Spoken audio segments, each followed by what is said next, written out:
the tiny Pacific island nation of Tuvalu is suffering a multitude of climate change-related impacts that threaten not only its geography and ecosystems, but also its population and their unique culture.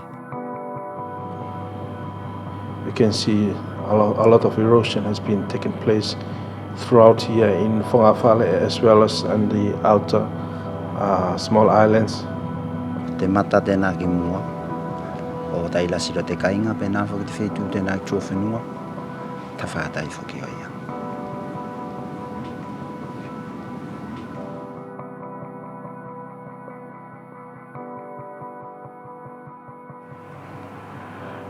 They are dying because of soil intrusion as well as because of the droughts. The kids now are more used to having rice and they prefer having bread instead of pulaka or rice like they have it every day. Then suddenly it's been frequently cyclones has been incurred. We also experienced some storm waves, storm surge. Fishing is very important to us.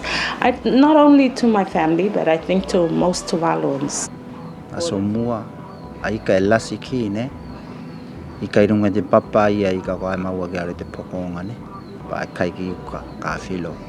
Nei ko lolo I whaero a saisi o ika whole ki ne, mo te vai tau tēne. The other problem is with regards to drought. And we are still experiencing that this time. At those times when we are expecting bad weather, it's hot, and then all of a sudden it's raining non-stop when we thought we were supposed to be having dry weather.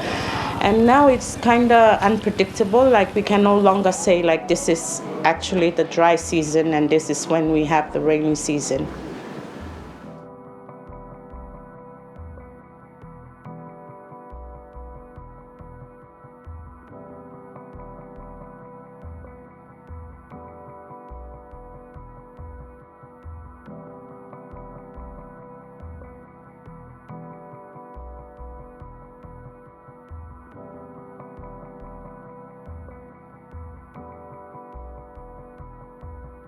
Climate change threatens the very existence of Tuvaluan identity and culture, and many Tuvaluans are fearful of a future where relocation is their only option.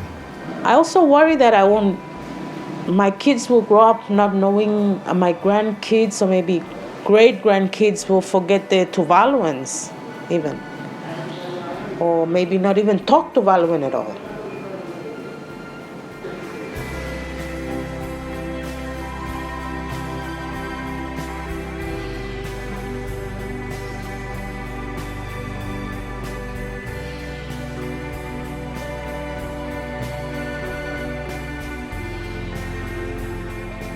The construction of coastal defences and the creation of a green belt through planting mangroves and deep-rooted, salt-tolerant tree species will stabilise shorelines and protect communities against sea level rise and tidal surges.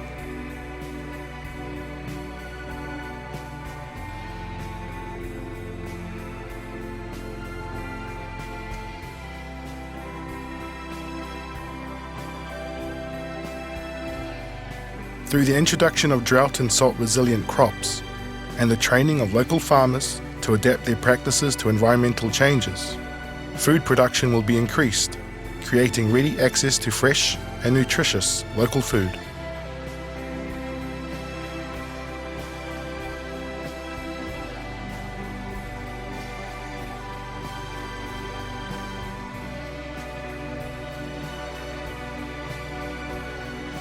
Climate change impacts, such as increasing sea surface temperatures and rising sea levels, are destroying coral reefs and negatively affecting the productivity of marine ecosystems. By shifting vulnerable shellfish populations to more suitable sites, implementing onshore breeding programs and harvesting sustainably, shellfish stocks will be regenerated, once more becoming a readily available, reliable food source. Furthermore, the marine-based livelihoods of 18 villages will be enhanced by the introduction of fish farming and near-shore cage farms.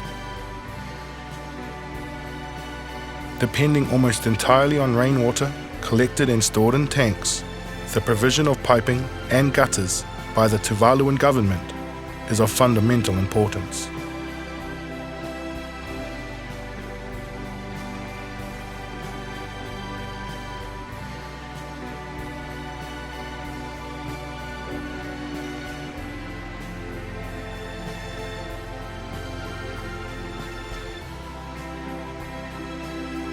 As sea level rise elevates groundwater levels, leading to water pooling in low-lying areas, groundwater polluted by domestic sewage and other hazardous materials becomes a waterborne health risk. By increasing access to potable water and improving water conservation techniques, water-related disease outbreaks will be controlled and community health increased. When Cyclone Kaylee devastated the southernmost island of New Lakita in 1997, houses were flattened and residents sought refuge in a church. For 5 days, all communications were lost and the fate of the residents was unknown.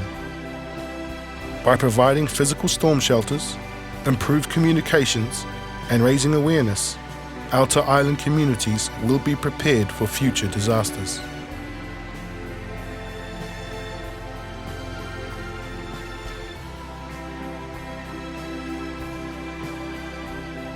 The long-term success of adapting to climate change rests on the involvement of the global community for support and local communities in the implementation and upkeep of adaptation strategies.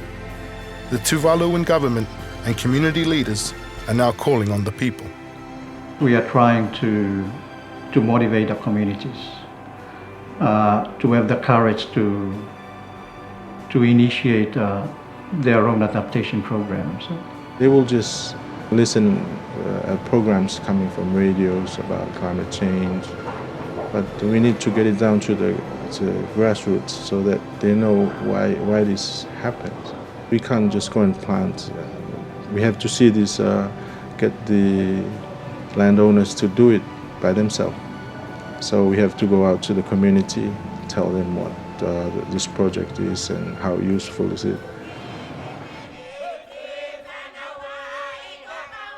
Only through adaptation, community cooperation, and effective governance can the people of Tuvalu hope to reduce the impact of climate change on their tiny island nation.